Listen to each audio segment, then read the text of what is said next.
Menstruation ടോപ്പിക്കാണ് ഇന്ന് discuss ചെയ്യാൻ പോകുന്നത്. അതിലത് ഈ വീഡിയോയിൽ ട്രയാങ്കിളിൻ്റെ ആണ്, ഡിഫറെൻറ്റ് ടൈപ്സ് ഓഫ് ട്രയാങ്കിൾസിൻ്റെ ഏരിയയും പെരിമീറ്ററും എങ്ങനെയാണ് കണ്ടുപിടിക്കുന്നത് എന്നുള്ള ഫോർമുലയാണ് ഡിസ്കസ് ചെയ്യുന്നത്. Mensuration is a branch of mathematics which deals with the measurements of the length, area of surface and volume of solids. First triangle സെക്ഷനാണ്.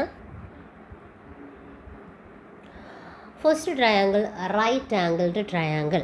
റൈറ്റ് ആംഗിൾഡ് ട്രയാങ്കിൾ എന്ന് പറയുമ്പോൾ if one angle of a triangle is 90 degree, ഇതിൽ ഒരു angle എന്ന് പറയുന്നത് 90 degree ആയിരിക്കും. അതിനെയാണ് നമ്മൾ റൈറ്റ് ആംഗിൾഡ് ട്രയാങ്കിൾ എന്ന് പറയുന്നത്. ഈ റൈറ്റ് ആംഗിൾഡ് ട്രയാങ്കിളിൻ്റെ ഏരിയ കാൽക്കുലേറ്റ് ചെയ്യേണ്ട ഇക്വേഷൻസ് നോക്കി വയ്ക്കാം. റൈറ്റ് ആംഗിൾഡ് ട്രയാങ്കിളിൻ്റെ ഏരിയ കാൽക്കുലേറ്റ് ചെയ്യുന്നത് ഹാഫ് ഇൻറ്റു ബി എച്ച് ആണ്. ബി ബേസും എച്ച് ഹൈറ്റും.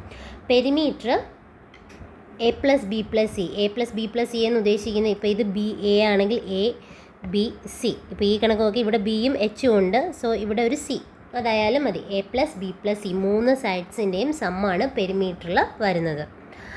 Next equilateral triangle. ഇക്വലേറ്ററൽ ട്രയാങ്കിളിൻ്റെ ഏരിയ കാൽക്കുലേറ്റ് ചെയ്യേണ്ട ഫോർമുല √3/4a², പെരിമീറ്റർ 3a-യുമാണ്. ഇനി എന്താണ് ഇക്വലേറ്ററൽ ട്രയാങ്കിൾ എന്ന് ചോദിച്ചാൽ ഈ ട്രയാങ്കിളിൻ്റെ എല്ലാ സൈഡ്സും ഈക്വൽ ആയിരിക്കും. ആംഗിൾ 60 ഡിഗ്രി ആണ്. All sides and all angles are equal. Angle 60 degree.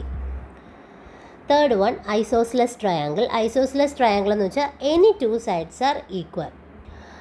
Then അതിൻ്റെ ഏരിയ ബി ഇൻറ്റു എച്ച് ആണ് വരുന്നത്, ബേസും അതിൻ്റെ ഹൈറ്റും. ദെൻ ഈ ഹൈറ്റാണ് ഉദ്ദേശിക്കുന്നത്. പെരിമീറ്റർ എന്ന് പറയുമ്പോൾ 2a + b. Next scalene triangle. Scalene triangle എന്ന് വെച്ചാൽ മൂന്ന് സൈഡ്സും മൂന്ന് ആംഗിൾസും അൺഈക്വൽ ആയിരിക്കും. അങ്ങനെയുള്ള സിറ്റുവേഷനിൽ ഏരിയ കാൽക്കുലേറ്റ് ചെയ്യുന്നത് √(s × s - a × s - b × s - c). S എങ്ങനെയാണ് കാൽക്കുലേറ്റ് ചെയ്യേണ്ടതെന്ന് പറഞ്ഞാൽ half into perimeter. Perimeter a + b + c. അപ്പോൾ a + b + c/2 എന്നാണ് നമുക്ക് കിട്ടുന്നത്. അപ്പോൾ ഈ 4 ടൈപ്പ് ട്രയാങ്കിൾസ് ആണ് നമ്മൾ ഈ വീഡിയോ ഡിസ്കസ് ചെയ്തത്.